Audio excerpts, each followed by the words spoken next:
नमस्कार मित्रों, आप सबका वेबिनार में स्वागत स्वागत है। वेबिनार की शुरुआत करेंगे। आज का हमारा जो वेबिनार है वो है अलग-अलग तरह के जो खेती में जंतु होते हैं और उनको कैसे कंट्रोल किया जाता है। छोटा-सा इंट्रोडक्शन मेरे बारे में।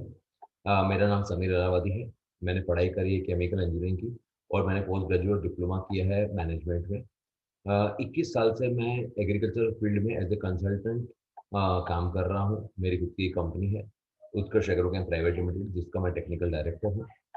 मैंने 21 साल में एज़ ए कंसल्टेंट काम किया है। ज़्यादातर मैंने जिस खेती में काम किया है वो है केला, पपीता, आम, अनार, गन्ना, चीकू, अ, गुआवा, सब तरह की सब्जियाँ, ऑर्गेनिक फार्मिंग। हमारी company range of organic agriculture products बनाती है, जो 100% नॉन पॉइज़नस है, एक भी जहरीला प्रोडक्ट नहीं है।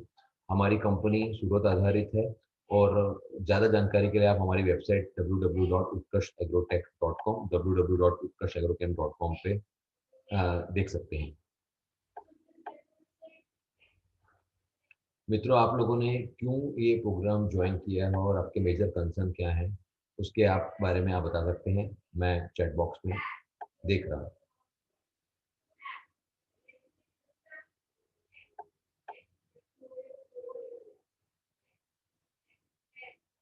अगर कोई सवाल नहीं है तो अब हम आगे बढ़ते हैं।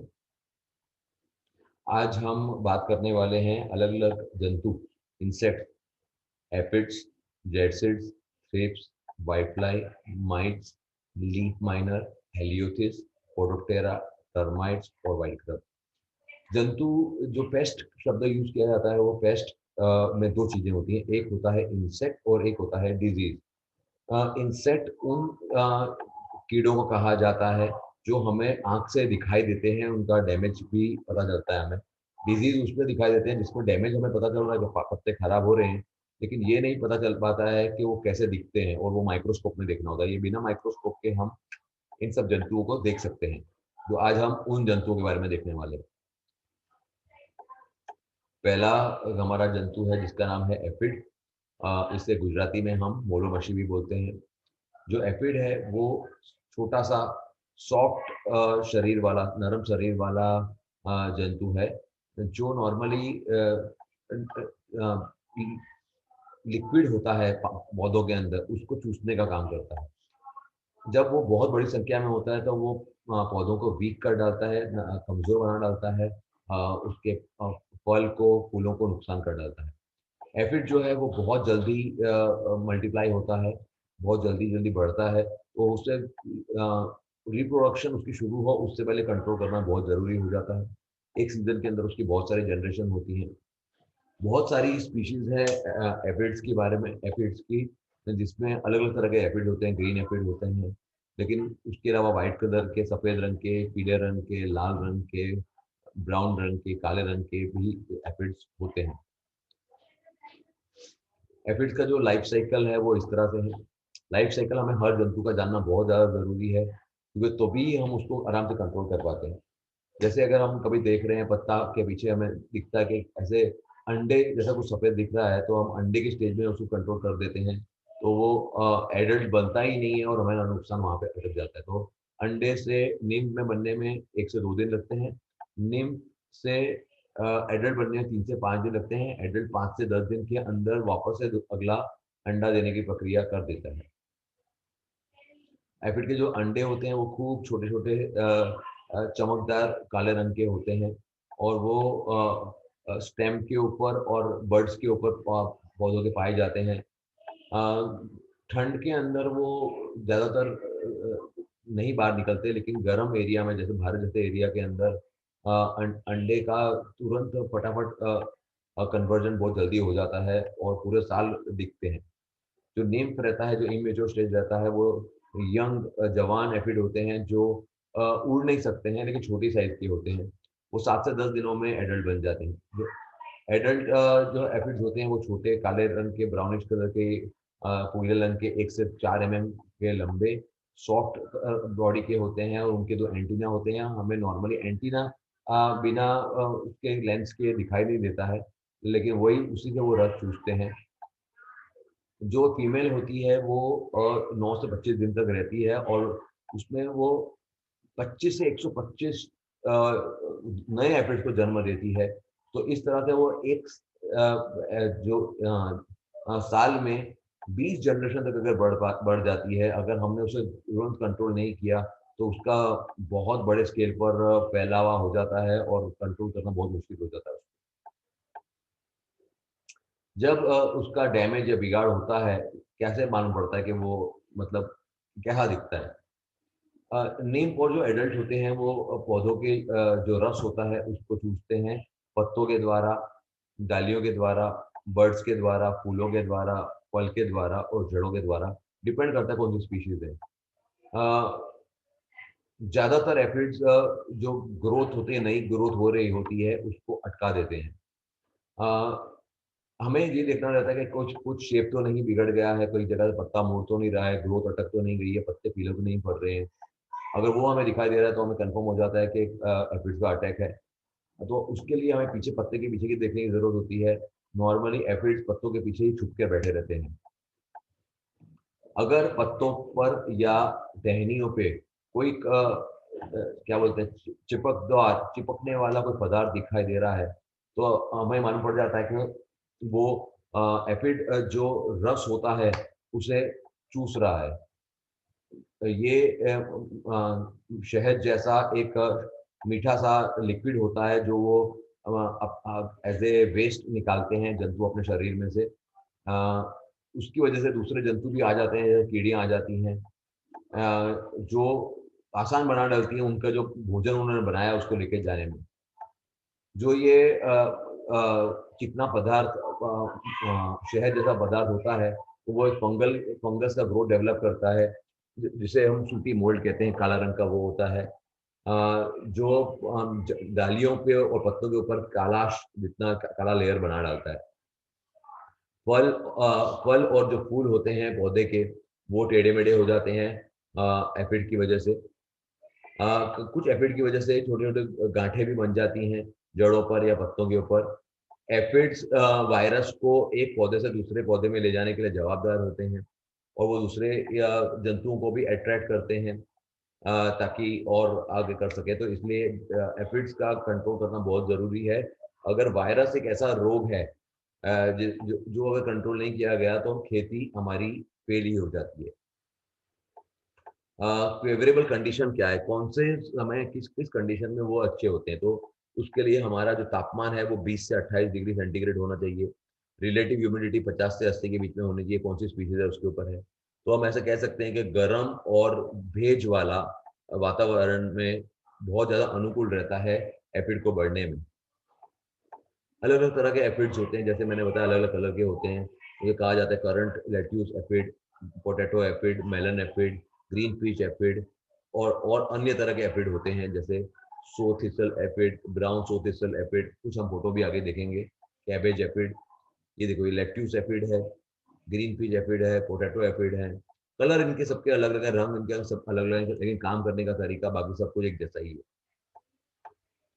ये ज़्यादातर नुकसान करते हैं एफिड बीन्स के ऊपर, बीट्स के ऊपर, कैबेज, पत्ता गोभी, फूल गोभी, ककड़ी, बैंगन, मिर्ची, आलू, कद्दू, मूली, टमाटर, तरबूज वगैरह के ऊपर।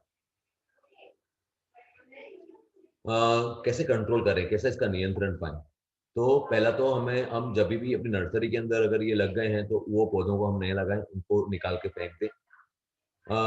एफिड्स को जो ज़्यादातर ये जो क्लाइमेट मैंने बताया है वो नॉर्मली वो क्लाइमेट बरसात शुरू होने से पहले मई और जून के बीच में देखा जाता है।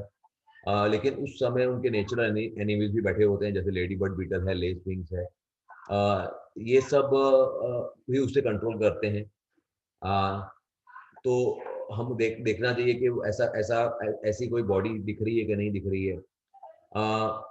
ये जो हम एनकरेज कर सकते हैं, ये नेचुरल प्रीडेटर्स जो हैं, लेडी बर्ड बीटल है, लेसविंग है, वो कैसे हम बढ़ा सकें ताकि हमें पेस्टिसाइड का उपयोग ना करना पड़े। दूसरा, पानी का छिड़काव करके भी हम इसे कंट्रोल कर सकते हैं।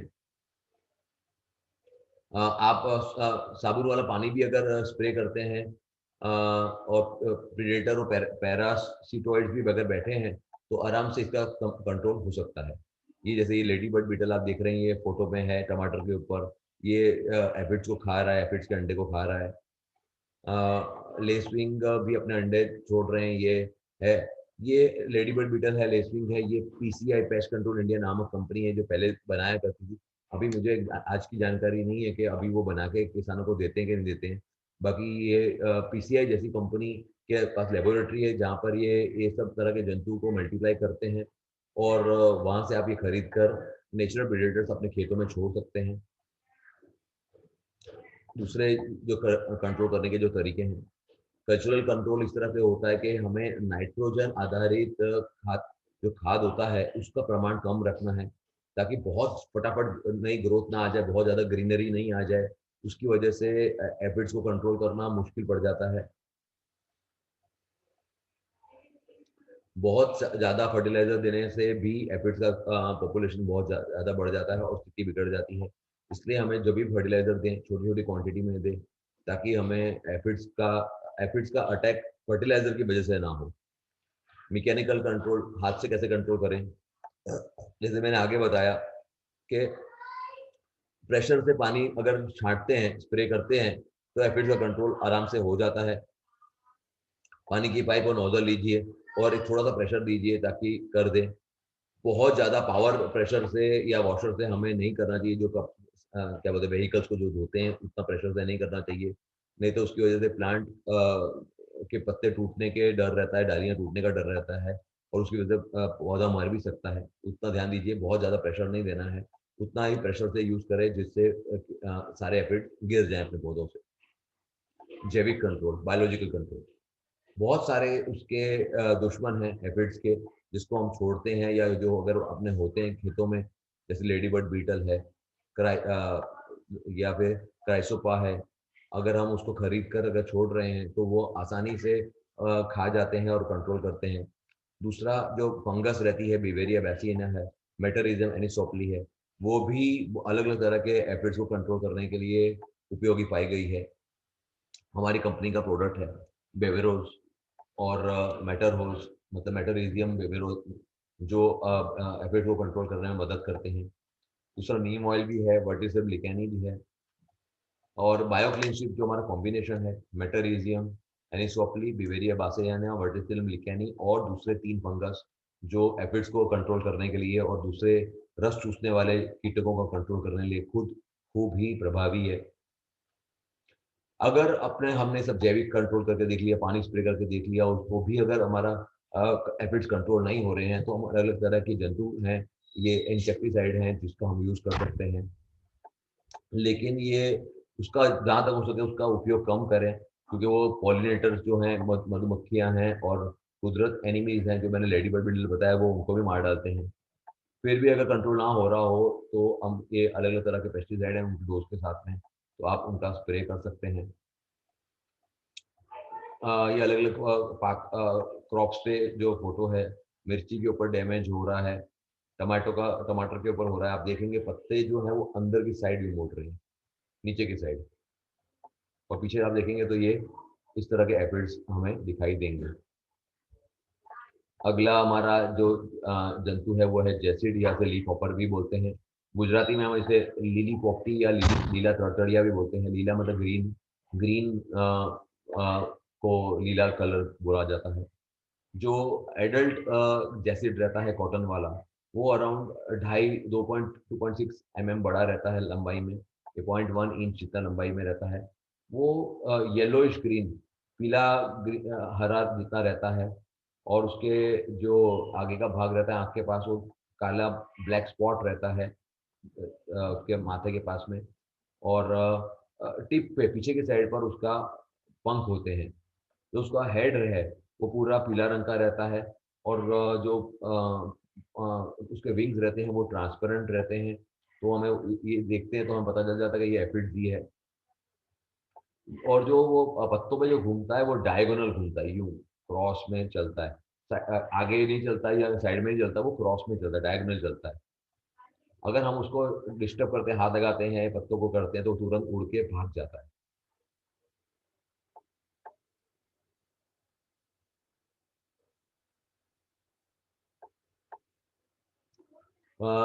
इसकी लाइफ साइकिल देखेंगे। अंडा देख रहे हैं कि अंडा से 6 से 8 दिन में नीम बनता है और 7 से 9 दिनों में एडल्ट बनता है।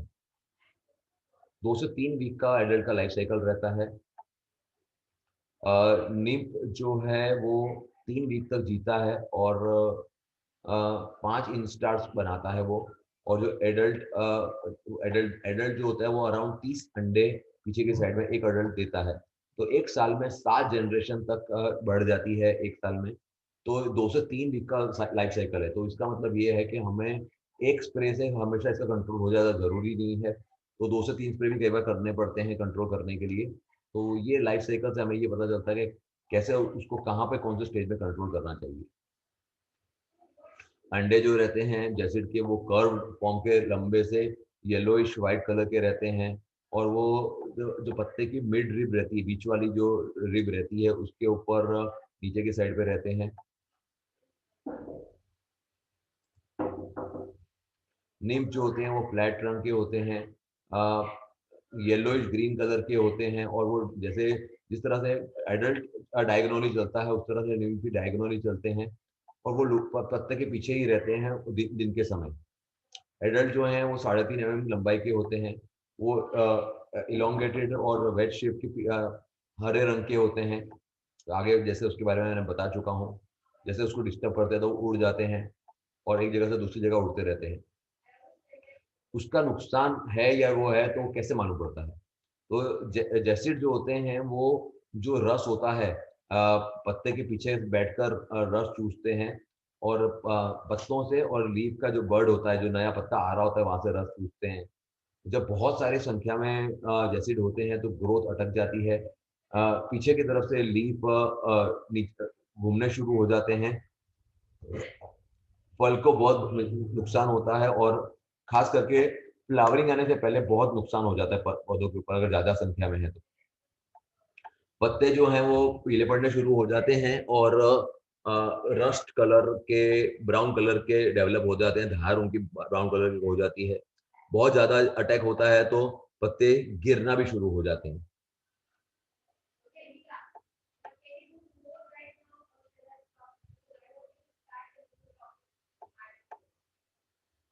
कॉटन के ऊपर, ब्रिंजल के ऊपर अब जैसे अगर अटैक होता है तो इस तरह से दिखाई देता है। पत्ते पूरे सिकुड़ जाते हैं। कौन सा क्लाइमेटिक कंडीशन के अंदर जैसिड बढ़ता है? तो जैसिड को बढ़ने के लिए जब जिस क्लाइमेट में सुबह के टाइम पर भेज का वातावरण बहुत ज़्यादा होता है तो बहुत बड़ी संख्या में जैसिड बढ़ते हैं शाम की ह्यूमिडिटी के बजाय। तो बरसात का समय, सनशाइन, सन कितने घंटे रहता है और हवा का स्पीड कितनी है, तो उसका कुछ ज़्यादा इफेक्ट उनके बढ़ने के ऊपर ज़्यादा इफेक्ट नहीं होता है। जैसिड जो है वो जो सुबह की टाइम की नमी जो होती है वो नॉर्मली जून महीने में होती है। और सबसे ज़्यादा पॉपुलेशन जो देखी गई है जैसिड की, वो सितंबर महीने में देखी गई है। और अक्टूबर एंड आते आते वो एकदम घटना शुरू हो जाता है। जैसे सितंबर के लास्ट वीक में देखा गया है कि वो बहुत बड़ी क्वांटिटी के अंदर जैसिड बढ़ रहे होते हैं और धीमे धीमे वो घटना शुरू हो जाते हैं। और नवंबर का पहले वीक आते आते उनकी पॉपुलेशन अपने आप ही घट जाती है। जैसिड का अटैक ज़्यादातर सेब पर, बीन्स पर, करेले पे, ककड़ी पे, टमाटर पे, बैंगन पे, कॉटन पे, कपास पे, भिंडी पे, मटर पे, पिजन पीस पे और आलू पे देखा गया है। जैविक तरह से अगर हमें उसका नियंत्रण करना है तो स्पिनोसिड नाम का जो टेक्निकल मिलता है उससे करना होता है। स्पिनटोर उस तरह से ब्रांड से मिलता है। या जैविक इंसेक्टिसाइड जैसे जिसके अंदर अलग अलग तरह के फंगस होते हैं। मेटारीजियम है, बिवेरिया बैसियाना है, वर्टिसिम लिकेनी है, तो वो भी कंट्रोल करता है। दूसरे प्रीडेटर या पैरासिटिक इंसेक्ट बोलते हैं जिसका नाम है एनेग्रस एटोमस, उसका भी उससे भी कंट्रोल होता है। साथ में लेडी बर्ड बीटल है, लेसविंग है। जैसे मैंने आगे बताया कि पेस्ट कंट्रोल इंडिया ये सब तरह के जीवात बेचती है। और ये एक बिजनेस अपॉर्चुनिटी भी है। आप में से कुछ लोग इसकी लेबोरेटरी भी डाल सकते हैं। वे अभी ऑर्गेनिक का चलन बहुत बढ़ रहा है, तो ये बना के इसकी डिमांड भी समय के साथ में बढ़ने वाली है। तो वो ये जो लेडी बर्ड बीटल और लेसविंग है, ये दोनों अंडे को और लार्वल स्टेज में का उनका भोजन रहता है, तो वो खा जाते हैं। हमारी कंपनी बिवेरिया वर्टिसिज्म लिकेनी और ये मेटरनिज्म बनाती है, और इन सब का कॉम्बिनेशन हमारा बायोक्लिनशिप है, जैसे मैंने आगे बताया। ये लिक्विड फॉर्मेशन में भी वर्टिसिलियम और बिवेरिया दोनों लिक्विड और पाउडर दोनों में मिलते हैं। अगर अपन ने ये जैविक कंट्रोल कर लिया और सब कुछ करके देख लिया फिर भी कंट्रोल नहीं हो रहा, तो हमें केमिकल का ट्रीटमेंट करने की जरूरत है। या केमिकल के ट्रीटमेंट के अंदर जब हम बीज है तो बीज को क्लोरोपाइरिफोस, पिप्रोनिल या फ्लोनासीमाइड, फ्लोनिकामिड के साथ में सीड कंट्रोल करते हैं, तो जैसिड का कंट्रोल काफी अच्छा रहता है। अगर ये दवाइयों को जमीन में दिया जाता है तो वो जंतु को मार डालते हैं, तो जड़ों से उसमें नुकसान करने से बचाते हैं। अगर हम हर 15 दिन में, 30 दिन के बाद, 35 45 दिन के बाद, 60 दिन के बाद में सोइंग के अगर हम स्प्रे करते हैं, तो इसका जैसिड का कंट्रोल अच्छा रहता है। थ्रिप्स सबसे छोटी सी दिखने वाली और सबसे डेंजरस स्टकिंग पेस्ट, रस्ट चूसने वाली इंसेक्ट हम कह सकते हैं। थ्रिप्स 1 mm जितनी लंबाई की होती है, पतली सी लंबी सी होती है। और उसका जो मुंह मुंह रहता है वो सिमेट्री में नहीं रहता है, टेढ़ा मतलब अलग तरह का दिखाई देता है। अलग अलग तरह की थ्रिप्स देखी गई है, अलग अलग को पंचर करके रस चूसने का काम करती है। अब थ्रिप्स अगर लगी है तो कैसे पता चलेगा कि थ्रिप्स लगी हुई है? थ्रिप्स लगी हुई है तो आप लेंस से देख सकते हैं कि बहुत छोटी रहती है, दिखाई नहीं देती, या मोबाइल ले सकते हैं। पत्ते को मोबाइल के ऊपर यूं यूं करना होता है तो मोबाइल के ऊपर आ जाती है, तो हमें देखने को मिलता है कि पतला लाल रंग की या ऑरेंज कलर का एक जंतु उसमें चल रहा होता है, बहुत छोटा सा रेखा होता है। अलग अलग कलर का देखने को मिलती है, अलग अलग रंग की देखने को मिलती है, तो दिख जाती है कि बहुत फटाफट हिलती है, और हम अगर जैसे जैसे उड़ जाती है वैसे ये भी उड़ जाती है। जो मिर्ची की जो थ्रिप्स रहती है वो बहुत छोटी रहती है, पीले रंग की रहती है, और अराउंड 0.5 से 1.2 mm लंबी रहती है। वेस्टर्न फ्लावर थ्रिप जो रहती है वो थोड़ी डार्क कलर की रहती है और 1 से लेकर 1.5 mm लंबाई की रहती है। अ, सबसे ज्यादा ये डैमेज मिर्ची के क्रॉप को, तो मिर्ची का तो सबसे बड़ा जो दुश्मन है वो थ्रिप्स ही है। तो उसको कंट्रोल करना, वो पत्ते मुड़ गए होते हैं, टेढ़े मेढ़े हो गए होते हैं, और वो काले रंग के और सिल्वर कलर के भी हो रहे होते हैं, तो मालूम पड़ जाता है कि उसका डैमेज है। थ्रिप्स का साइकिल के अंदर जो अंडे होते हैं वो अंडे दिखाई नहीं देते हैं, एकदम माइक्रोस्कोप के अंदर दिखाई देते हैं, इसलिए उसका यहाँ पे फोटो नहीं रखा गया है। 2 से 7 दिनों में वो नेप में कंट्रोल होता है, और 8 से 10 दिन में प्यूपा में कंट्रोल होता है, और 2 से 4 दिन में प्यूपा से एडल्ट में कंट्रोल होता है। तो 13 से 15 दिन के अंदर एडल्ट वापस से अंडों को जन्म देते हैं। तो ये 13 से 15 दिन का जो साइकिल रहता है, उसके अंदर 2 से 3 अगर हम स्प्रे करते हैं तो आराम से थ्रिप्स का कंट्रोल किया जा सकता है। हम बहुत लंबे लंबे अंतराल पे अगर जब स्प्रे करते हैं तो अगली जनरेशन वापस बन जाती है। थ्रिप्स को उसकी एडल्ट की लाइफ साइकिल में ही कंट्रोल कर लेने से ही उसका नियंत्रण हो पाता है। आगे ये सब हम आप पहले देख चुके हैं।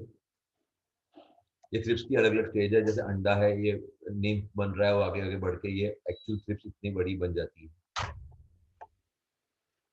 उसका जब नुकसान कैसे मालूम पड़ता है, तो नए पत्तों के ऊपर वो ज्यादातर नुकसान करती है, और वो रस चूस लेती है नए पत्तों में से। थ्रिप्स हमेशा जो नए पत्ते आ रहे होते हैं, जो पतले पत्ते होते हैं, उसके ऊपर ही नुकसान करती है। एक बार पत्ता मोटा हो जाता है, मैच्योर हो जाता है, उसके ऊपर थ्रिप्स कभी भी देखने को नहीं मिलती है। उसी तरह से फल जो होता है वो छोटा सा फल होता है, तब जब उसकी छाल एकदम पतली होती है, तब थ्रिप्स का अटैक देखने को मिलता है।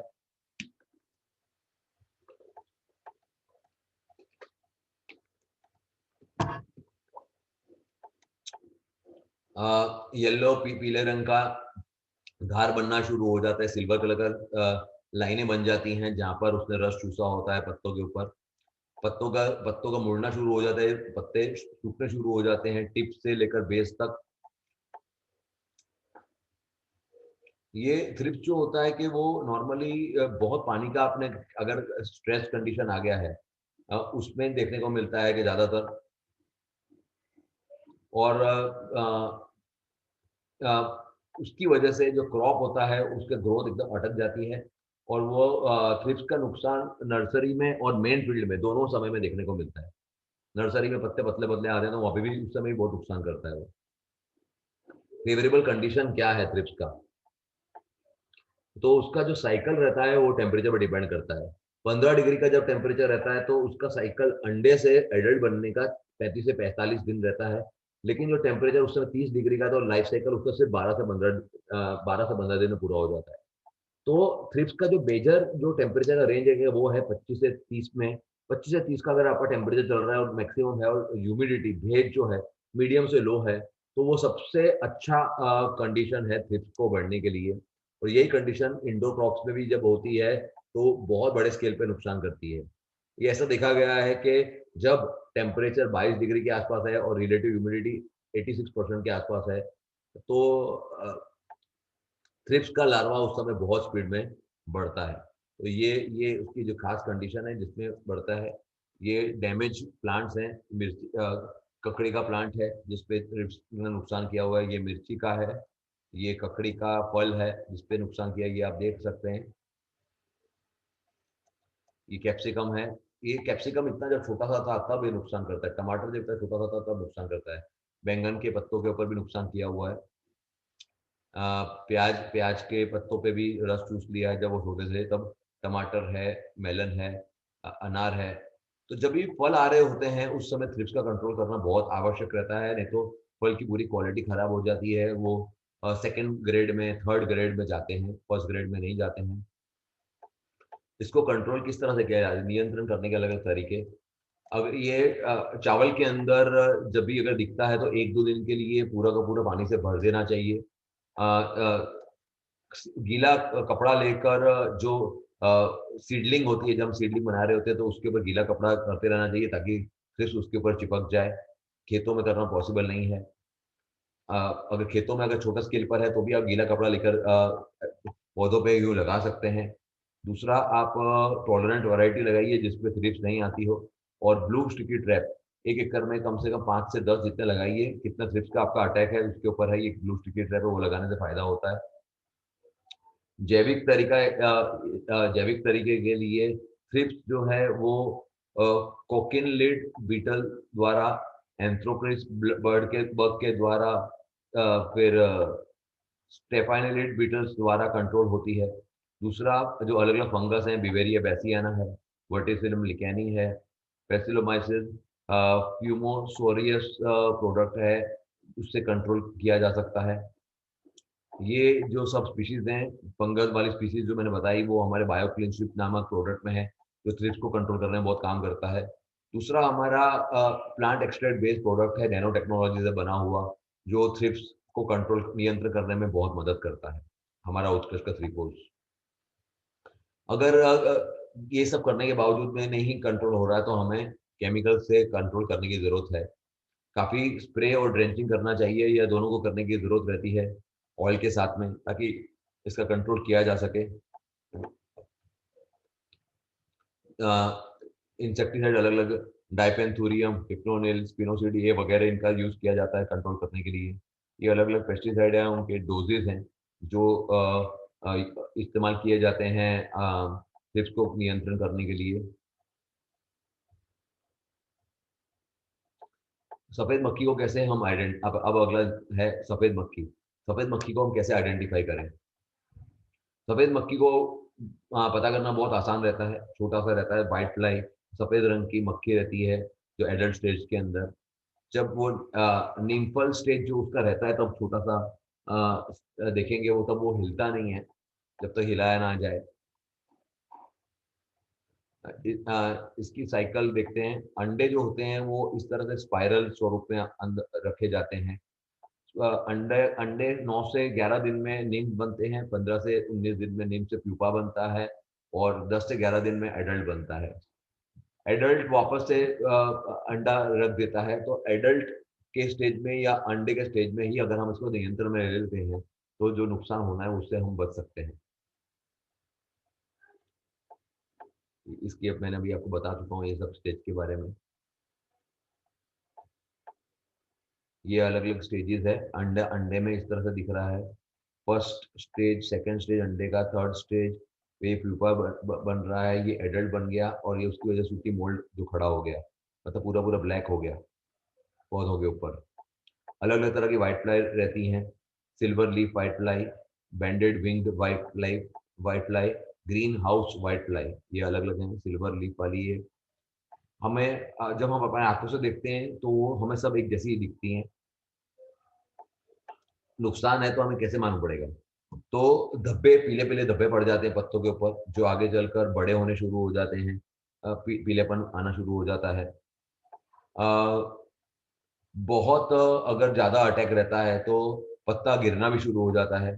पत्तों के ऊपर सूटी मोल्ड, काले रंग का लेयर सा जमना शुरू हो जाता है। पौधे जो होते हैं वो कमज़ोर हो जाते हैं, अगर जब व्हाइट फ्लाई उसका चूस लेती है, उसकी वजह से वो अलग-अलग तरह के रोग भी आने शुरू हो जाते हैं और पौधा मर भी जाता है।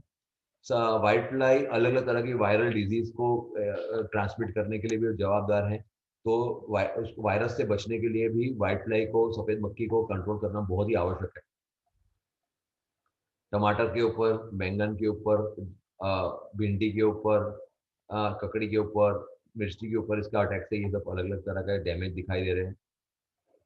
व्हाइट फ्लाई की शुरुआत नॉर्मली जून के पहले वीक में होती है। व्हाइट फ्लाई को बढ़ने के लिए हवा कम होनी चाहिए, कम बरसात होनी चाहिए, भेज भी थोड़ा कम होना चाहिए और टेम्परेचर दिन का ज़्यादा और रात का कम हो रहा है तो बहुत ज़्यादा फेवरेबल कंडीशन होती है व्हाइट फ्लाई के बढ़ावे के लिए। नॉर्मली व्हाइट फ्लाई जो नुकसान करती है वो टमाटर के ऊपर, बैंगन के ऊपर, मिर्ची, अ, तरबूज, खरबूजा, अ, भिंडी, अ, कॉफी, अलग-अलग तरह के गोट्स, कपास, अ, ककड़ी, अ, नारियल वगैरह के ऊपर व्हाइट फ्लाई का अटैक ज़्यादा देखने को मिलता है। अब कंट्रोल कैसे किया जाए, नियंत्रण कैसे किया जाए? एक, अ, सफाई उसकी अच्छी तरह रखनी चाहिए। जो बड़े ब्रॉड लीव्स रहते हैं, बड़े लीव्स वाला जो वीड्स रहता है, जो खरपतवार रहता है, उनको निंदामन रहता है, उसे कंट्रोल करना चाहिए क्योंकि वो जो व्हाइट फ्लाई है वो उसका वीड्स जो हैं वो उसका घर है। अ, जो क्रॉप रेसिड्यूज रह गए हैं उसको हमें कभी भी इग्नोर नहीं करना चाहिए, उनको निकाल देना चाहिए क्योंकि वो ब्रीडिंग ग्राउंड है, वहीं पर वो व्हाइट फ्लाई का बढ़ावा होता है। दूसरा, समर के समय, गर्मी के समय कोई भी ऐसा क्रॉप ना करे जिसपे व्हाइट फ्लाई आता हो और इसलिए दिसंबर से लेकर अर्ली फरवरी तक में वही क्रॉप जो लगा रखा है तो वो अगर हम फरवरी आने तक, फरवरी के अंत तक अगर निकाल डालते हैं तो सिल्वर लीफ व्हाइट फ्लाई का बहुत आसानी से नियंत्रण हो सकता है। अगर ये बहुत बड़े स्केल के ऊपर इस तरह से करा जाए तो सिल्वर लीफ व्हाइट फ्लाई का नियंत्रण बहुत आसानी से अटकाया जा सकता है बिना पेस्टिसाइड के। अ, जो हम सीडलिंग ला रहे हैं, जो छोटे पौधे ला रहे हैं, वो मेजर कारण रहते हैं व्हाइट फ्लाई को बढ़ावे के लिए। तो जो छोटा पौधा होता है वो उसमें पहले डैमेज होने के चांसेस रहते हैं। तो डैमेज हुए हुए पौधे को कभी भी हमें नहीं लगाना है। हमेशा साफ, बिना व्हाइट फ्लाई वाली सीडलिंग ही लानी है। तो ही व्हाइट फ्लाई का कंट्रोल करना आसान रहेगा। येलो स्टिकी ट्रैप इस्तेमाल करने की ज़रूरत है हमें। अराउंड एकड़ में 3 से 5 ट्रैप अलग-अलग जगह पे रखा जा सकते हैं ताकि वो उसके ऊपर चिपक जाए। पीले रंग का आप कोई भी पीले रंग का कार्डबोर्ड का पेपर ले सकते हैं, उसके ऊपर ग्रीस लगा सकते हैं और उसको सब जगह लगा सकते हैं, तो वो जो व्हाइट फ्लाई उसके ऊपर चिपक जाएगी। दूसरा, लगातार हमें देखते रहना है कि व्हाइट फ्लाई के अंडे तो नहीं दिखाई दे रहे हैं, एडल्ट तो नहीं दिखाई दे रहे हैं, पत्ते के पीछे हमें देखते रहना चाहिए। अगर हमें दिखते हैं तो अंडे वाला पत्ता दिखा तो उसे काट कर हमें बैग में डालकर उसे जला देना चाहिए। और जो व्हाइट फ्लाई रहती है वो सुबह के टाइम पे बहुत आसानी से दिखती है और जो उसकी धार रहती है वो पीली हो रही होती है, तो हमें मालूम पड़ जाता है कि व्हाइट फ्लाई है। तो सुबह के टाइम पे हमें अपना खेतों में राउंड लगाना चाहिए व्हाइट फ्लाई को देखने के लिए। जैविक तरह से कंट्रोल करने के लिए अलग-अलग चीज़ जो हैं, जैसे कि एरिट मोरिसस हयाती और एनकैर्शिया एसपीपी से व्हाइट फ्लाई का कंट्रोल होता है। दूसरा, बैसिलस thuringiensis जिसे हम बीटी कहते हैं, उसके द्वारा बिवेरिया बैसियाना, पेसिलोमाइसिस, लिनासिलियम एसपीपी और मेटरिजियम एसपीपी के द्वारा भी व्हाइट फ्लाई का नियंत्रण आसानी के साथ होता है। ये सभी स्पीशीज हमारी बायोक्लीनशिप प्रोडक्ट के अंदर जो मिलती है। और दूसरा, व्हाइट फ्लाई को कंट्रोल करने के लिए नीम ऑयल भी काफ़ी अक्सर है हमारा, Neemo's gold, Neemo's silver, Neemo's basic भी आप यूज़ कर सकते हैं। अगर इन सब से कंट्रोल नहीं हो रहा है तो केमिकल्स का आपको कंट्रोल करना रहता है। 2 से 3 स्प्रे अलग अलग लगाने चाहिए। ये अलग अलग पेस्टिसाइड का नाम है उनके डोज के साथ में, जिसका आप उपयोग कर सकते हैं सिल्वर लीफ वाले व्हाइट फ्लाई को कंट्रोल करने के लिए। माइट्स माइट्स को हम गुजराती में लाल कखेरी भी बोलते हैं। माइट्स की जैसे अलग अलग स्पीशीज रहती हैं, तो उस तरह से उसको क्या बोलते हैं, साइज भी उसका अलग अलग रहता है। नॉर्मली जो माइट्स रहती हैं वो आंखों से नहीं देखी जा सकती है, छोटा गोला गोला डॉट देखा जा सकता है काली। जो सबसे बड़ी माइट रहती है वो 6 mm लंबाई रहती है, लेकिन जो सबसे छोटी रहती है वो खाली 0.1 mm की रहती है। और ये हमें आंख में दिखाई आसानी से नहीं दिखती है, लेकिन जब बहुत बड़ी संख्या में होती है तो हमें मालूम पड़ जाता है। बहुत अलग अलग रंग की होती है, जैसे ब्राउन कलर की है, टैन कलर की है, रेडिश ब्राउन है। कुछ ब्राइट रेड कलर की, ब्लू कलर की या ग्रीन कलर की भी माइट्स होती हैं। माइट्स का जो अंडा होता है वो 2 से 4 दिन के अंदर नीम के अंदर कन्वर्ट होता है। और नीम्स जो हैं वो 3 से 12 दिन के अंदर एडल्ट में कन्वर्ट होते हैं। और एडल्ट की लाइफ 14 से 21 दिन होती है, जो वापस से अंडा दे देती है। तो हमें उसकी जो एडल्ट का लाइफ साइकिल है उस दरमियान उसे कंट्रोल करना खूब आवश्यक रहता है, नहीं तो उस दरमियान वो और बहुत सारे अंडे को जन्म दे देते हैं। जो फीमेल रहती है वो 2 से 5 दिन के अंदर उसके अंडे हैच हो जाते हैं, मतलब वो नीम के अंदर कंट्रोल कर जाते हैं। नीम जो होता है लाइट ब्राउन कलर का होता है, 3 पैर वाला होता है, तीन तीन जोड़ी होते हैं पैरों के। 3 जोड़ी से वो 4 जोड़ी में कन्वर्ट होता है जैसे वो बड़ा होता है। जो डेवलप्ड लार्वा जो होता है वो 6 पैर वाला लार्वा बन जाता है। एडल्ट जो होता है वो लाल रंग का छोटी साइज का होता है। फीमेल जो होती है उसमें वो गोल सी रहती है। माइट्स जो होते हैं वो पूरे की पूरी वेब बनाते हैं सिल्क के पत्ते के पीछे की साइड में। टोटल जो लाइफ साइकिल रहती है वो 10 से 18 दिन की होती है। कैसा एनवायरमेंटल कंडीशन है उसको भी डिपेंड करता है।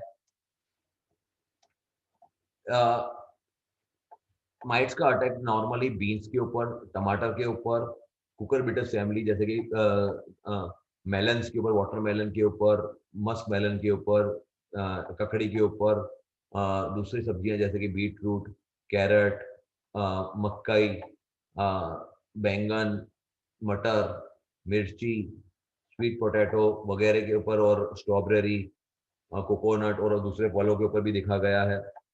ऑर्नामेंटल प्लांट, फ्रूट्स के ऊपर भी उसका अटैक देखा जा सकता है, टू स्पॉटेड स्पाइडर माइट का। फेवरेबल कंडीशन नॉर्मली उसकी वो होती है जब टेम्परेचर, मिनिमम टेम्परेचर और मैक्सिमम टेम्परेचर के ऊपर बहुत लंबा गैप होता है, तब तब उसकी फेवरेबल कंडीशन देखी जा सकती है। मिनिमम टेम्परेचर 12 डिग्री का, मैक्सिमम टेम्परेचर 40 डिग्री का जब होता है गैप, 20 डिग्री का इसको टेम्परेचर ग्रेडियंट जो बोलते हैं, वो 20 डिग्री के ऊपर जब हो जाता है, 20-22 के ऊपर, तो माइट्स का अटैक होना शुरू हो जाता है। इस दौरान 7 दिन के अंदर भी टेम्परेचर 29 से ज़्यादा होता है तो 60 दिन के अंदर उसकी साइकिल कंप्लीट हो जाता है। और उस समय भेज का टाइम, भेज 20 से 40% होता है। तो नॉर्मली ठंड शुरू होने से पहले, जब रातें ठंडी होनी शुरू होती हैं और दिन में गर्मी अभी भी होती है, उस समय माइट्स का अटैक खूब बड़े स्केल पे देखा जाता है। जब नुकसान हो रहा होता है तो कैसे मालूम पड़ता है कि इसका नुकसान हो रहा है? माइट्स जो है वो रस चूसने के बाद, रस चूसकर पौधों के अंदर से जूस निकाल लेती है। जो सबसे पहला इंसिडेंट माइट का जो रहता है वो पत्ते का सबसे ऊपर के भाग के ऊपर रहता है। पत्ते के ऊपर के भाग के ऊपर पीलापन या सफेद स्पॉट दिखना शुरू हो जाता है। छोटे छोटे दाने से किसी ने पंच करके कुछ निकाल दिया हो, किसी ने पिन लगा लगा के कर दिया हो पत्ते के ऊपर के भाग के ऊपर, ऐसा दिखाई देता है। जब देखते हैं कि ऊपर का पत्तों का ऊपर का भाग में कलर उड़ गया है, सफेद रंग का हो गया है, बहुत सारे डॉट्स डॉट दिखाई दे रहे हैं, तो हम पीछे देखते हैं तो लाल रंग का दिखता है, और लाल रंग के पत्ते को पकड़कर हम खाली हाथ हाथ के ऊपर यूं लेते हैं तो हाथ में लाल लाल लाल लाल कलर का हो जाता है या पीले रंग का हो जाता है, तो हमें मालूम पड़ जाता है कि जैसे खून, अपने हाथ में खून आ गया हो, ऐसा दिखना शुरू हो जाता है, तो कंफर्म हो जाता है कि माइट्स ही है। बाकी माइट्स डायरेक्ट, जैसे मैंने पहले स्लाइड में बताया कि वो माइट्स नरी आंखों से डायरेक्ट नहीं दिखाई देती है, लेकिन उंगली पर यूं चलाते हैं, बहुत सारी माइट जब होती है तो हमें दिख जाता है कि माइट्स हैं।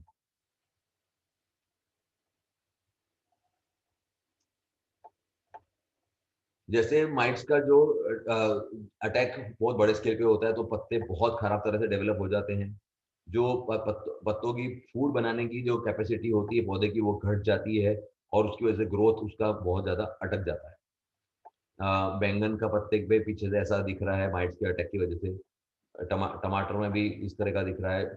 मिर्ची में पूरा का पूरा मिर्ची को पीला कर दिया है। मटर में है। कोकोनट, कोकोनट के अंदर ये एक मेजर प्रॉब्लम है, जो कोकोनट में बहुत बड़े स्केल में दिखता है। कोकोनट पे दवाई स्प्रे करना बहुत मुश्किल रहता है, तो किसान जो है वो जड़ों से दवाई को ऊपर भेजते हैं। स्ट्रॉबेरी के अंदर भी पत्ते इस तरह से पर्पल कलर के हो जाते हैं माइट्स की वजह से। नियंत्रण करने का तरीका, अलग अलग तरीके से इसको नियंत्रण किया जाता है। सबसे पहले तो कल्चरल कंट्रोल के अंदर जो पौधों के ऊपर जो तनाव रहता है उसे दूर करने की जरूरत है। जो जो खेत का जो एरिया है वो, उसमें सूखापन नहीं आ जाए, और जो चलने वाला रास्ता है वो, उस पे भी नमी मेंटेन रहे, तो क्या बोलते हैं, उसका अटैक हमें रोका जा सकता है। ढंग से पानी देना चाहिए, स्पेशली जब जब सूखा वाला पीरियड रह रहा होता है, तो उस समय पानी अगर देते हैं, ड्रॉट की कंडीशन, सूखापन की कंडीशन नहीं आती है, तो पौधों में स्ट्रेस वाली कंडीशन खड़ी नहीं होती है, और वो एकदम पौधा एकदम अच्छा रहता है। ग्रीन हाउस या इंडोर प्लांट्स अगर आपके हैं, तो जितना हो सके उतना ह्यूमिडिटी का लेवल ऊंचा करते हैं। जैसे ह्यूमिडिटी, भेज का लेवल अगर हम ऊंचा करते हैं, टेम्परेचर दिन रात का गैप घट जाता है, और माइट्स का कंट्रोल किया जा सकता है। मैकेनिकल कंट्रोल, जिस तरह से हम एफिड्स का पानी का जोरदार स्प्रे करके करते हैं, उसी तरह माइट्स का भी कंट्रोल किया जा सकता है। माइट्स एक बार पानी से नीचे गिर जाते हैं, तो वो पौधों के ऊपर वापस ऊपर चढ़ते नहीं आसानी से। पानी के अच्छी तरह स्प्रे करते हैं, तो स्पाइडर माइट का पॉपुलेशन आराम से कंट्रोल किया जा सकता है। लेकिन जब बहुत बड़े स्केल पर माइट्स का अटैक होता है, तो पानी से धोने से अटैक दूर नहीं हो पाता है, कंट्रोल नहीं हो पाता है। जैविक control, biological control, natural enemies को अगर हम एनकरेज करते हैं, तो वो सबसे अच्छा तरीका है करने का। अगर गर्मी के टाइम पर हम स्विरिस की माइट देते हैं, तो वो उससे कंट्रोल हो जाता है। दूसरा, मेटरिजियम एनिसोप्ली भी बहुत अच्छी पाई गई है माइट को कंट्रोल करने के लिए। केमिकल को कंट्रोल करने के लिए अलग अलग तरह के माइटिसाइड्स हैं, प्रोपेरगाइड, डाइकोफॉल, डाइफेंथुरियम। लेकिन इनका उपयोग से जो पॉलिनेटर होते हैं और नेचुरल एनिमी जैसे हैं, फिरिस की माइट है, कैल्सीफोर्निसियस माइट है, तो वो उसको मार डालती है, तो उसका उपयोग नहीं करना चाहिए, हो सके तो ना करें। ये हमारा बायोक्लीनशिप है, जिसका मेटेरिज्म भी इसके अंदर आ जाता है। दूसरा ये माइटोज है, जो नीम ऑयल और करंज ऑयल जैसे कॉम्बिनेशन से बना गया है, तो ये बहुत अक्सर पाया गया है माइट्स के कंट्रोल के लिए। लीफ माइनर, लीफ माइनर ऐसा एक कीड़ा है जो लार्वल स्टेज के अंदर ही नुकसान करना शुरू कर देता है प्लांट के टिश्यू को। आप जैसे देख रहे हैं कि ये पत्तों के बहुत अलग अलग लेयर होते हैं, तो ये लीफ माइनर जो है, जो सबसे ऊपर का लेयर है, और उसके नीचे का जो भाग है, उसके बीच में घुस जाता है, और वो जहां जहां पर वो घूमता जाता है, चलता जाता है, उतना एरिया ऐसा सफेद होना शुरू हो जाता है। सर्पेंटाइन बोलते हैं, ये टमाटर का पत्ता है। तो लाइफ साइकिल के अंदर उसका अंडे से 4 दिन के अंदर लार्वा बनता है, 7 दिन के अंदर लार्वा से प्यूपा बनता है, और 7 दिन के अंदर प्यूपा से एडल्ट बनता है। 15 से 30 दिन का उसका साइकिल रहता है, तो उसे उस साइकिल के दरमियान, एडल्ट के साइकिल के दरमियान उसे कंट्रोल करना ज़रूरी रहता है। इवन लार्वा से डैमेज शुरू हो जाता है, तो लार्वा से अगर हम कंट्रोल कर डालते हैं, तो वो अगला स्टेज ही नहीं आता, तो नया जनरेशन आने के चांसेस घट जाते हैं। अंडे जो हैं वो बहुत छोटी साइज़ के रहते हैं और ऑरेंज कलर के रहते हैं। अंडे नॉर्मली 4 दिन के अंदर लार्वा में कन्वर्ट हो जाते हैं। जो 2 लेयर के बीच में, जैसे मैंने बोला है कि 2 एपिडर्मल लेयर होते हैं, उसके बीच में मैगॉट्स खाना क्लोरोफिल को खाना शुरू कर डालते हैं। जो पूरा का पूरा बनकर एक मैगॉट्स होते हैं, वो 3 जितना करते हैं। लार्वा लार्वा 7 दिन तक एक्टिव रहता है। फिर प्यूपा में कन्वर्ट हो जाता है, वो निष्क्रिय में जाता है, 7 दिन तक रहता है। उसके बाद एडल्ट एडल्ट जो रहता है वो येलो कलर की मक्खी जैसा बन जाता है और 1.5 जितना लंबाई में रहता है। जो मक्खी फीमेल मक्खी जो होती है इसकी लीफ माइनर की, वो अ, जो पत्ते का ऊपर का जो सरफेस रहता है उसको पंक्चर कर डालती है, छेद कर डालती है और उसके अंदर अपने अंडे रख देती है। उसका पूरा साइकिल जो रहता है वो 3 वीक का रहता है, 21 दिन का रहता है। मेजर जो प्लांट्स के ऊपर इसका डैमेज देखा गया है वो है टमाटर, मस्क मेलन, वाटरमेलन, तरबूज, ककड़ी, कैबेज, पत्ता गोभी, लेट्यूस और कुकुरबिटेस फैमिली के सभी प्लांट, जैसे कि स्पॉन्ज गॉड, रिज गॉड, करेला, गलका, तोरई वगैरह। इसके लिए फेवरेबल जो क्लाइमेट है, टेम्परेचर है, वो 23 से 27 डिग्री का है और 15 से 34 डिग्री के बीच में भी ये देखा जाता है। नॉर्मली गर्म जब क्लाइमेट रहता है तो वो खूब फेवरेबल रहता है उसका मल्टीप्लिकेशन के लिए।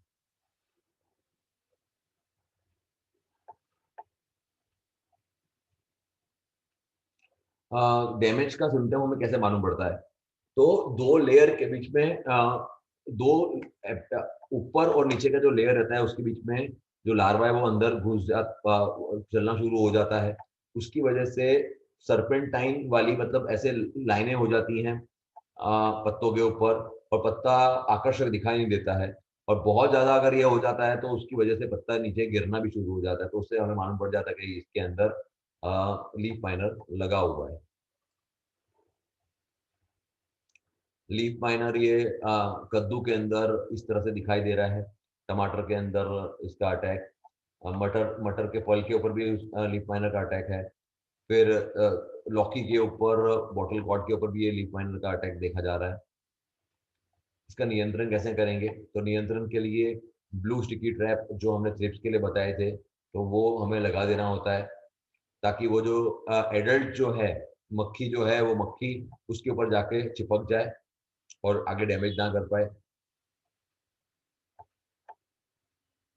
अगर हमने देखा है कि अगर लीफ माइनर के अंडे हमें दिखाई दे गए हैं, तो लीफ माइनर के अंडे को हमें वहाँ से निकाल कर तोड़ के पत्ते को फेंक देना चाहिए। अगर हमें कोई दिखाई दिया कि कोई डालियों के ऊपर या पत्तों के ऊपर देखा गया है लीफ माइनर, तो वो पत्तों को तोड़कर हमें बाहर निकाल देना चाहिए। अगर हमारे खेतों में खरपतवार वीड्स है, तो हमें वीड्स को दूर कर देना चाहिए। जो बहुत सारी वीड्स होती हैं वो लीफ माइनर का घर होती हैं। बहुत सारा नाइट्रोजन आधारित यूरिया, अमोनियम सल्फेट का एक साथ में उपयोग नहीं करना चाहिए। उसकी वजह से बहुत सारे जंतु आ जाते हैं, जिसकी वजह से फीमेल्स को अंडा देना आसान पड़ जाता है और उसका अटैक शुरू हो जाता है।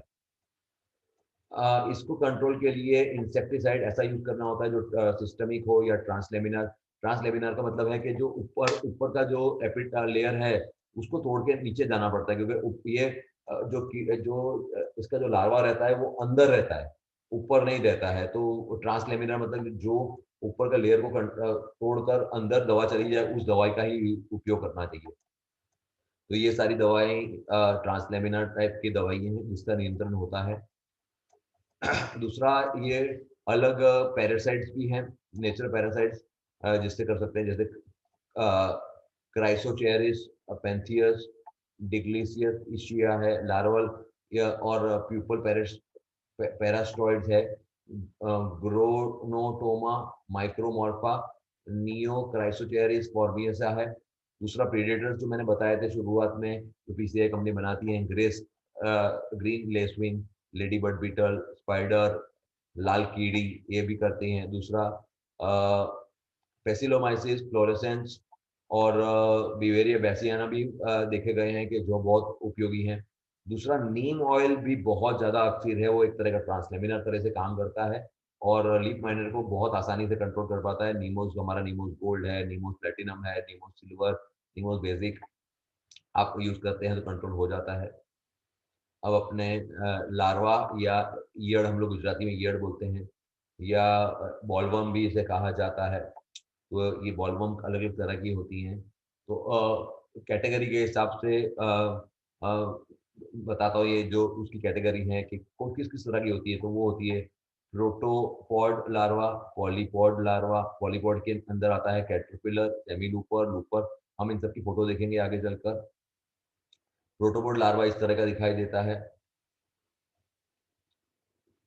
अ, जो ओलिगोपॉड लार्वा है वो इस तरह का दिखाई देता है, लूपर, सेमी-लूपर। एसिफिलोस लार्वा, एपोडस लार्वा, और ये जो सबसे कॉमन हम जो देखते हैं, जिसको हम गुजराती में लिली ईयड़ बोलते हैं, ग्रीन बॉलवर्म भी कहा जाता है, इसे हेलियोथिस भी कहा जाता है। बहुत कॉमन है, सभी पौधों पे देखा जाता है। इसका साइकिल में साइकिल देख लेते हैं। अंडा जो होता है वो 4 से 21 दिन में लार्वा में कन्वर्ट होता है। लार्वा 19 से 40 दिन में प्यूपा बनता है और प्यूपा 15 से 18 दिन में एडल्ट बनता है।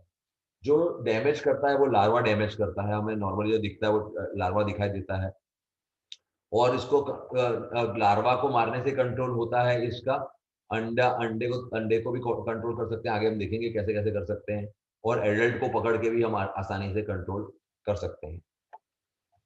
ज़्यादातर ये देखा गया है, सभी तरह के क्रॉप में देखा जाता है। टमाटर है, कपास है, अ, पिजन पी है, चिकपी है, चावल है, ज्वार है, काउपी है, दूसरा मूँगफली, अ, भिंडी, मटर, field beans, soybean, lucerne, leguminous crop, मतलब जो ग्रीन मैन्योरिंग के जो क्रॉप्स रहते हैं, तम्बाकू है, आलू है, मक्का, डायंथियस रोसा वगैरह, ये बहुत सारे तरह के फ्रूट ट्रीज, फॉरेस्ट ट्रीज, और सभी तरह के हर एक के ऊपर ये देखने को मिलता है वेजिटेबल क्रॉप्स। टमाटर में इस तरह का दिखता है, पर्ल मीट मिलेट में इस तरह से दिखता है, पिजन पी में वो अ, इस तरह से दिखाई दे रहा है, कॉटन में हरे रंग का दिखाई दे रहा है, चने में वो इस तरह से नुकसान कर रहा है, छेद कर डालता है। स्पोडोप्टेरा, स्पोडोप्टेरा को हम आर्मी वर्म भी बोलते हैं और गुजराती में इसे लश्कर ईयर बोलते हैं, क्योंकि एक साथ में बहुत सारे संख्या में ये बनती है और इसकी बॉडी ब्राउन कलर की होती है। इसका स्टेज देखते हैं, इसमें अंडे जो होते हैं वो रुई जैसे पीछे की पत्ते के पीछे की साइड पे देखे जा सकते हैं। ये लार्वा इसका जो रहता है, बॉडी इसकी डॉटेड रहती है। लार्वा से प्यूपा कंट्रोल होता है, प्यूपा से ये एडल्ट में जाता है। जैसे उसका नियंत्रण करते हैं हेलियोथिस का, उसी तरह स्पोडोप्टेरा का भी कंट्रोल करते हैं। ये नॉर्मली देखा गया तंबाकू के ऊपर, कपास कॉटन के ऊपर, सोयाबीन के ऊपर, बीटरूट के ऊपर, पत्ता गोभी के ऊपर और चिकपी के ऊपर। बीटरूट के ऊपर इस तरह से इसका अटैक देखा गया है। ब्रिंजल के ऊपर इसका अटैक इस तरह से नुकसान कर रहा है और ये दिखाई देता है। आगे भी काली रंग की आंखें, पीछे भी काले रंग के स्पॉट हैं। जब वो नुकसान कर रहा है तो कैसे मालूम पड़ता है कि ये हेलियोथिस का नुकसान है कि स्पोडोप्टेरा का नुकसान? जो हरे हरी हरा बॉलवर्म हेलियोथिस, वो छेद कर डालता है, गोल गोल तरह के छेद कर डालता है।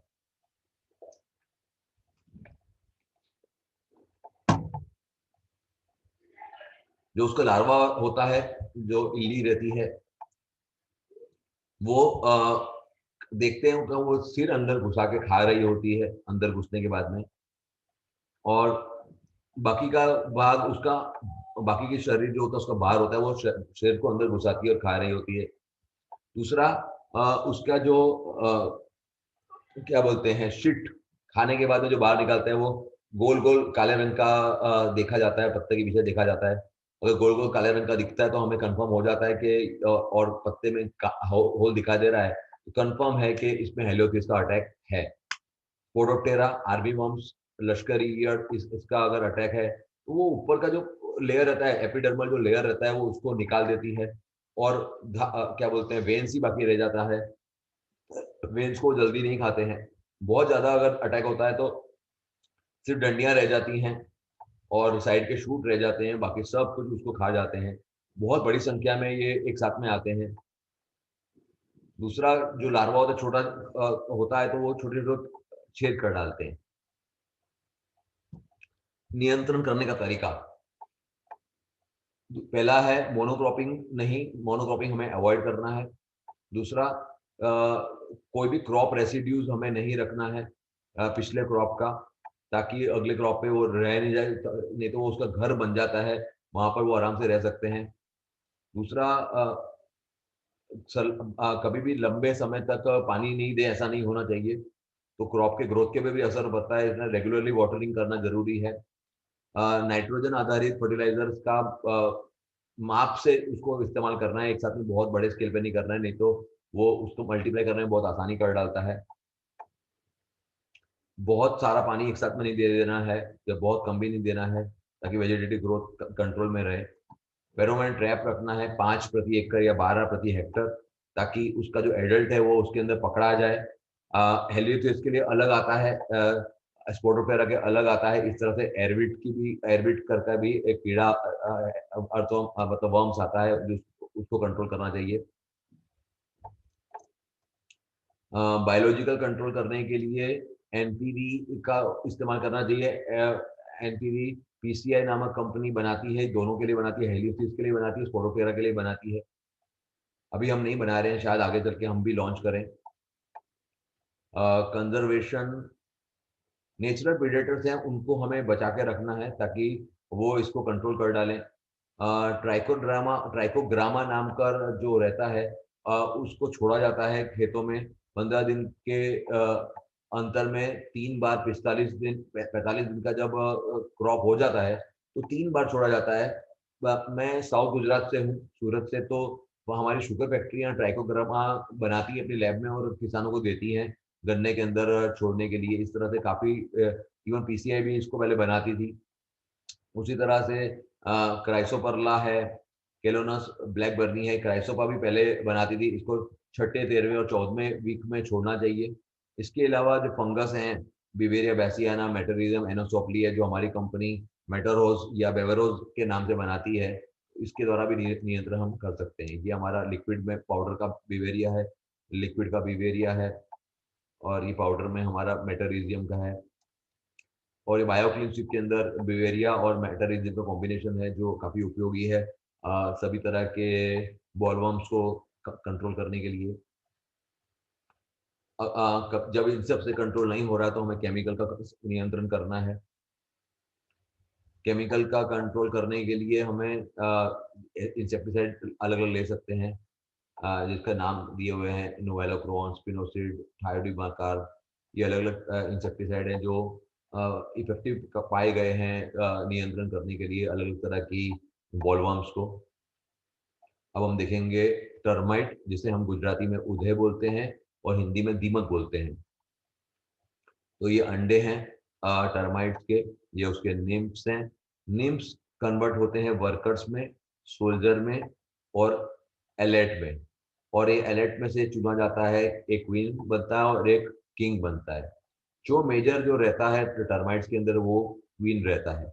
अगर हम सिर्फ क्वीन को कंट्रोल करने में सम्मत हो जाते हैं तो हम दीमक को अपने खेत में से कंट्रोल करने में सफल हो जाते हैं।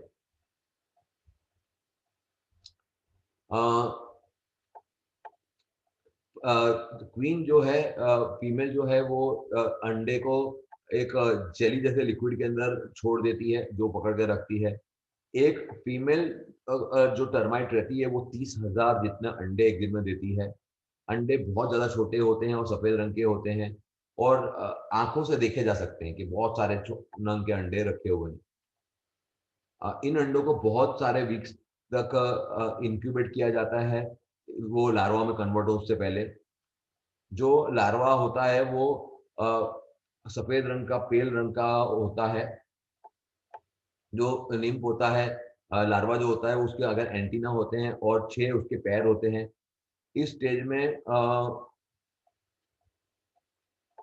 वो पास होता है मोल्टिंग पीरियड से और बाद में वो बड़ा हो जाता है।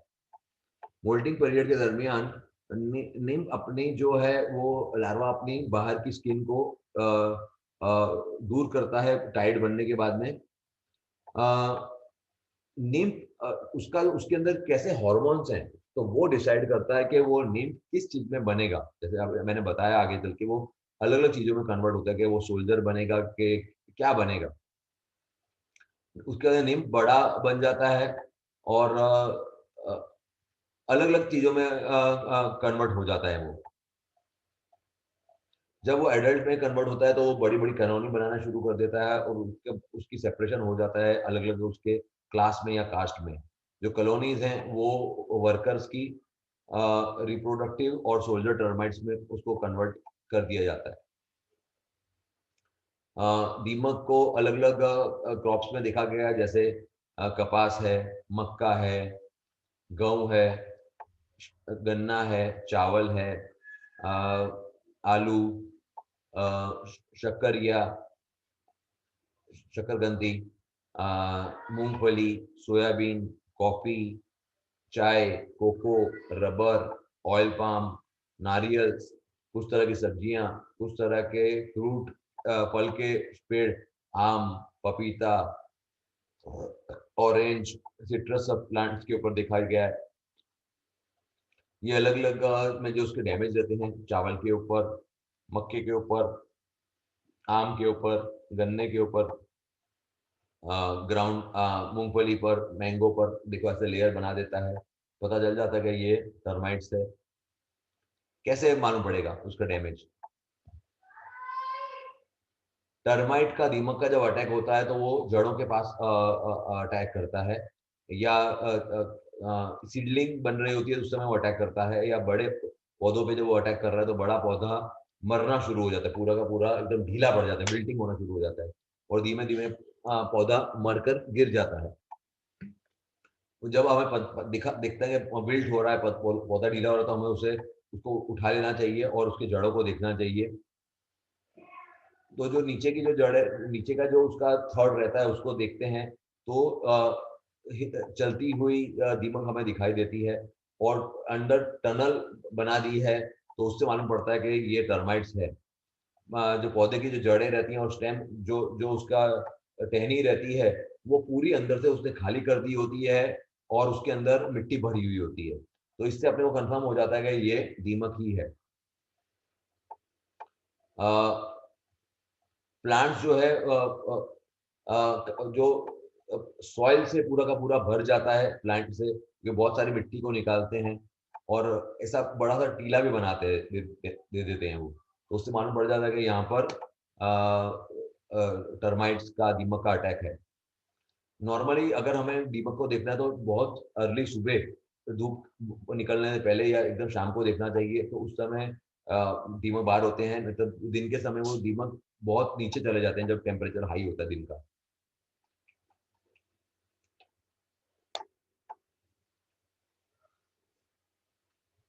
कल्चरल प्रैक्टिसेस कैसे कंट्रोल करेंगे? सबसे पहले कोई भी सूखा कचरा जो भी हमारा इससे पहले हमने क्रॉप लिया था वो रहना नहीं चाहिए, खास करके जिसमें भेज है, जो सड़ रहा है, लकड़ी सड़ रही है, सड़ी हुई लकड़ी बिल्कुल भी नहीं रहनी चाहिए। एक बात का ध्यान रखना चाहिए,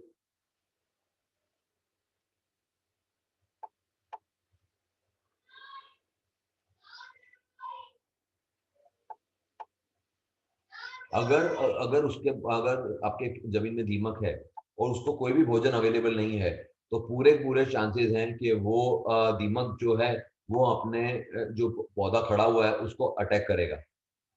जैसे कि कोई भी उसको ऑर्गेनिक मैटर नहीं मिल रहा है, सॉइल में कोई ह्यूमस नहीं मिल रहा है, मल्च नहीं मिल रहा है, तो वो अपने मेन पौधे को अटैक करेगा ही करेगा।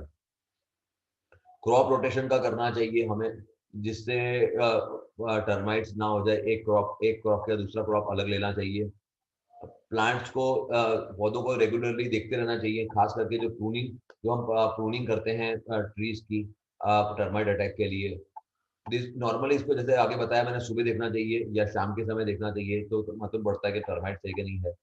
जो पौधे का भाग नुकसान हो चुका है वो, और तो वो उन पौधों को बाहर निकाल देना चाहिए और उनको जला देना चाहिए। नॉर्मली जो अनाज जैसी चीजें होती हैं, जो ज्वार है, मक्का है, या कोई अलग अलग तरह के छोटे छोटे मिलेट्स हैं, वो जैसे तैयार हो जाए वैसे ही उसको निकाल देना चाहिए। अगर वो नहीं निकालते हैं तो वो सूखा भाग नीचे गिर जाता है, जिसकी वजह से टर्माइट्स का अटैक बहुत ज्यादा बढ़ जाता है।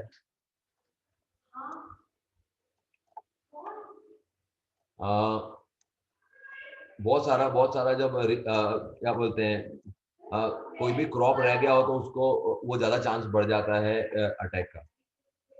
जैविक तरह से हम कैसे कंट्रोल कर सकते हैं? नेचुरल प्रीडेटर, मतलब नेचुरल, जैसे मकोड़ा, कीड़ी मकोड़ा है, वो कंट्रोल करता है। ड्रैगन फ्लाइज, ग्राउंड बीटल्स हैं, कुछ तरह के स्पाइडर्स हैं, बैट है, कुछ तरह के बर्ड्स हैं, मेंढक है, बड़े मैमल्स हैं जैसे आर्दवर्क्स, पेंगोलियंस, मंकी, ये सब के सब ये सब के सब उसको कंट्रोल करने में मदद करते हैं, दीमक को। दूसरा, ये अलग अलग तरह के जो इंसेक्ट अटैकिंग जो नेमेटोड्स हैं, और जैसे फंगस हैं, बिवेरिया बासियाना है, मेटरिजियम है, ये भी खूब अक्सर इफेक्टिव पाए गए हैं कंट्रोल करने के लिए। हमारी कंपनी ये पाउडर में बेवरोज है ये, और मेटरिजियम है, जिससे कंट्रोल कर सकते हो। अगर आपको एक ही प्रोडक्ट यूज करना है तो हमारा टर्मिनल है, जो कॉम्बिनेशन है मेटरिज्म, एनासोप्ली, बेसिलोमाइसिस लिलासिनस और बिवेरिया बैसियाना का, जो टर्माइट्स को, दीमक को बहुत आसानी से कंट्रोल करता है। इसको उपयोग करने में एक बात का खास ध्यान रखना है कि इसे सुबह, बहुत सुबह या शाम को 5-6 बजे के बाद, जब टर्माइट बाहर निकलते हैं उस समय करना चाहिए। अगर ये टर्मिनल क्वीन तक पहुंच जाता है, अगर इसका जो फंगस क्वीन तक पहुंच जाते हैं, तो बहुत आसानी से अपना दीमक कंट्रोल हो जाता है जमीन में से।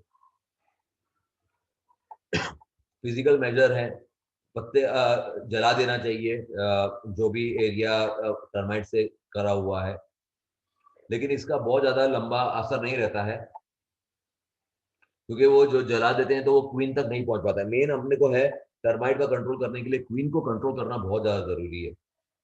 दूसरा, जो टनल बनाई गई है उनको हमें देखना चाहिए, और जो वर्कर टर्माइट्स हैं उनको हाथ से या पानी भर के उनको खराब कर देना चाहिए, लेकिन ये बहुत लंबा अच्छा लॉन्ग लास्टिंग सॉल्यूशन नहीं है, क्योंकि टर्माइट तो वापस जल्दी से पौधों के ऊपर बढ़ने शुरू हो जाते हैं। टर्माइट्स ने जो भी माउंट्स बनाए हुए हैं, जो मैंने बताया था, बड़े बड़े यूं कीले बनाए हुए हैं, उनको तोड़ देना चाहिए। इसको तोड़ने में काफी मेहनत लगती है, क्योंकि जो मटेरियल उन्होंने यूज किया होता है वो बहुत हार्ड होता है, और कुछ माउंट बहुत ज्यादा बड़े बड़े बन गए होते हैं। केमिकल कंट्रोल के अंदर अपने इमिडाक्लोरोपिड का स्प्रे किया जा सकता है, क्लोरोपाइरिफॉस का स्प्रे किया जा सकता है, और पिप्रोनिल का। इसका अगर हम स्प्रे जमीन में करते हैं तो आराम से कंट्रोल हो जाता है टर्माइट्स का। व्हाइट ग्रब्स, लास्ट हमारी पेस्ट आज की। लाइफ साइकिल, अंडा देने के बाद में 12 दिन में वो फर्स्ट इंस्टा ग्रब में कन्वर्ट होती है। फर्स्ट इंस्टा ग्रब से वो 19 दिन में सेकंड इंस्टा ग्रब में कन्वर्ट होती है। Second Insta grub third Insta grub में कन्वर्ट होती है, बड़ी हो रही है। 20 दिन में प्यूपा में कन्वर्ट होती है, फिर ये एडल्ट जाके बनती है, जो बहुत ज्यादा नुकसान करती है। जो उसके अंडे रहते हैं वो नॉर्मली 1.5 से 3 mm के डायमीटर के रहते हैं, और सॉइल के अंदर एक केस के अंदर बने हुए रहते हैं। जो उसका अंडा रहता है वो डल तरह का छोटा सा स्पेरिकल रहता है, और चमकता हुआ सफेद अंडा रहता है। वो धीरे धीरे जैसे समय जाता है वो डार्क होना शुरू हो जाता है। जो लार्वा बनता है वो क्रीमिश व्हाइट कलर का 5 mm लंबा होता है। जो पूरा होता है वो 20 से 45 mm लंबा होता है। कौन सी स्पीशीज है उसके ऊपर डिपेंड करता है। नॉर्मली ये सी शेप वाला होता है और क्रीम कलर का व्हाइट कलर का होता है, और उसका जो मुंह रहता है वो एकदम ब्राउन कलर का रहता है। दो तरह के नॉर्मली या स्कैटर्ड हेयर वाले या छह पैर को छोड़कर जो पूरी जो उसका बालों को और उसके पैर को छोड़ के जो पूरी बॉडी रहती है वो बहुत चमकदार और स्मूथ रहती है। दो लेयर, दो रो रहती हैं उनके बालों की जो नीचे की साइड पे रहती हैं। जो ग्रीन जून बीटल लार्वा होता है वो 48 mm लंबाई वाला होता है जब पूरा बड़ा हो जाता है, और वो नॉर्मली पीछे की साइड क्रॉल करता है। जो प्यूपा होता है वो नॉर्मली जो एडल्ट होता है उसके साइज का ही होता है।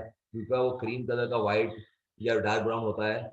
उसकी जो लेंथ रहती है वो 20 से 24 mm रहती है। तो एडल्ट में मे बीटल जो होती है वो 12 से 25 mm लंबी होती है। एडल्ट वाला जो रहता है वो येलो से डार्क रेडिश ब्राउन कलर का रहता है। जून बीटल जो रहती है वो वेलवेटी ग्रीन टॉप कलर की रहती है। इसलिए कौन सी तरह का है उसके ऊपर डिपेंड करता है। व्हाइट ग्रब को नॉर्मली देखा गया है कि नुकसान करते हैं मक्की के ऊपर, ज्वार के ऊपर, सोयाबीन, स्ट्रॉबेरी, आलू, बार्ली, ओट, जौ, जऊ, गेहूं, राई, बीन्स, टर्निप, ग्राउंड नट, मूंगफली और कॉटन में गुजरात के अंदर बहुत बड़े स्केल पर मूंगफली और कॉटन में इसका अटैक देखा गया है।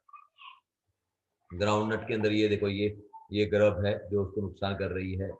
ये वाइट ग्रब ये अलग अलग पौधों में देखी जा रही है। आलू में अंदर घुस गई है, गेहूं के पौधों में पूरी जड़ों में नुकसान कर दिया है।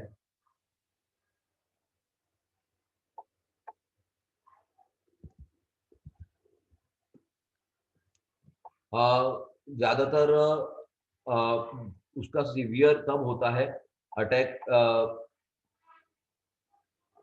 जब प्लांट्स को प्लांट्स के अंदर वो सड़ा हुआ गोबर, पूरा सड़ा हुआ गोबर नहीं डाला जाता है। प्लांट का जो ग्रोथ है वो अटकना शुरू हो जाता है और 1 से 2 फीट से ज्यादा आगे नहीं बढ़ पाता, तो मालूम पड़ जाता है कि शायद ग्रब अंदर हो सकता है। अगर रूट सिस्टम बहुत बुरी तरह से नुकसान हो गया होगा तो जो पौधा जो नुकसान हुआ है वो धीरे धीरे करके मर जाएगा, और वो उसको ग्राउंड से खींच भी दिया जाता है।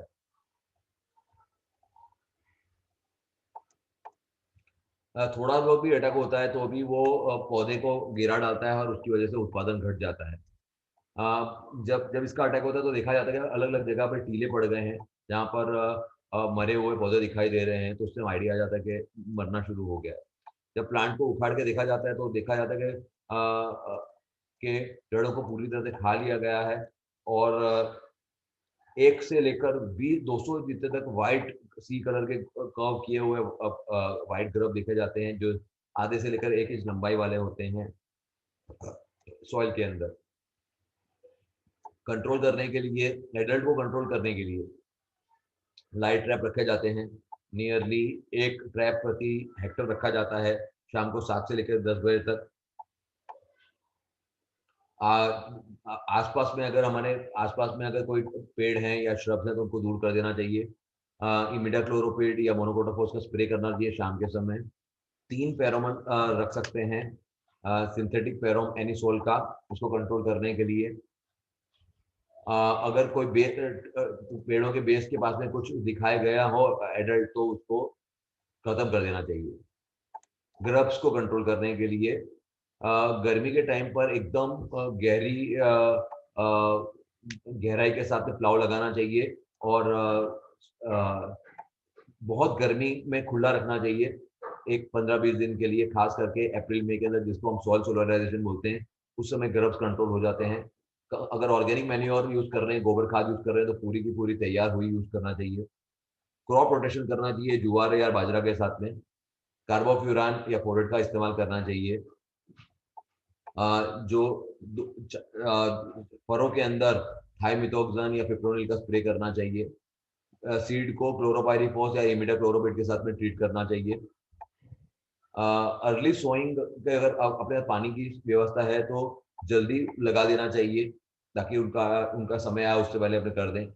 जड़ों के पास में क्लोरोपाइरीफॉस या क्विनालफॉस का ड्रेंचिंग करना चाहिए अगर एडल्ट हमको देखा गया हो तो।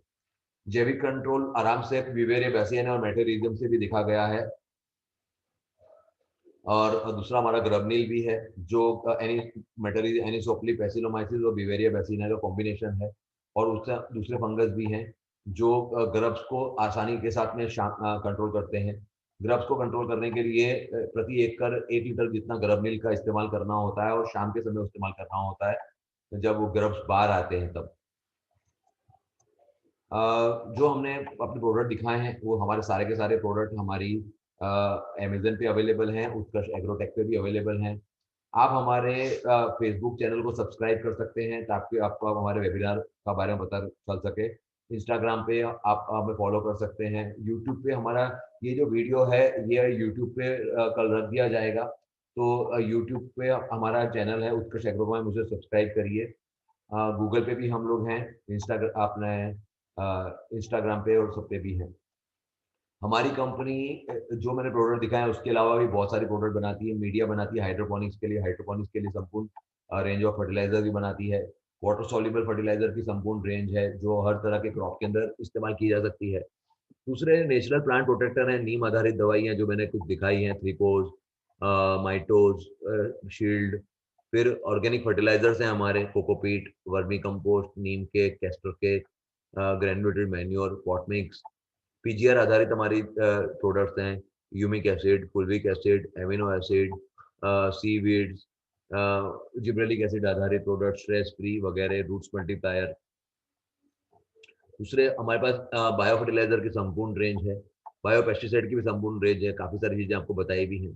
पीडीडीए के सब चिलेटेड फर्टिलाइजर्स हैं जैसे कि calcium, magnesium, ferrous, zinc, copper वगैरह सबका चिलेटेड स्वरूप में भी हमारे पास अवेलेबल है। इन सबका कॉम्बिनेशन में कॉम्बी 2 डबल कॉम्बी भी है। इसके अलावा बोरॉन है, एफिएडा है, सिलिका भी है हमारे पास में। एक्वेरियम आधारित हमारे पास फर्टिलाइजर्स भी हैं एक्वेरियम के प्लांट्स के लिए। एमिनो एसिड चिलेटेड भी हमारे पास में एनपीके 10-10-10 है। माइक्रो न्यूट्रिएंट के अंदर एम्प्रोकॉम भी है, कैल्सी बोरॉन है जिसमें कैल्शियम 6%, बोरॉन 5.5% होता है। दूसरे नॉर्मल स्प्रेडर है, पीएच बैलेंसर है, सिलिका स्प्रेडर है, ड्रिप को साफ करने के लिए नेचुरल प्रोडक्ट है। आप हमें इस एड्रेस पे मुझे संपर्क कर सकते हैं, हमारे ईमेल पे संपर्क कर सकते हैं। शुक्रिया दोस्तों लास्ट तक हमारा वेबिनार देखने के लिए। अगले वीक हमारा वेबिनार उसके ऊपर है, डिजीज के ऊपर है। सेम रविवार को दोपहर को 2 बजे, 2 से 3, तो आप उसे मिस मत करिएगा। उसके अगले हफ्ते हमारा वेबिनार हाइड्रोपोनिक्स के न्यूट्रिएंट्स के ऊपर 24 तारीख को हाइड्रोपोनिक्स के न्यूट्रिएंट्स के ऊपर 2 बजे और 3:30 बजे अपने एक्वेरियम प्लांट्स के न्यूट्रिएंट्स के ऊपर भी है। तो आप जरूर अटेंड करिएगा। और अगर कोई भी वेबिनार आपका मिस हो गया है तो आप हमारे यूट्यूब चैनल पे हमारे सारे वीडियोस देख सकते हैं। शुक्रिया, थैंक यू।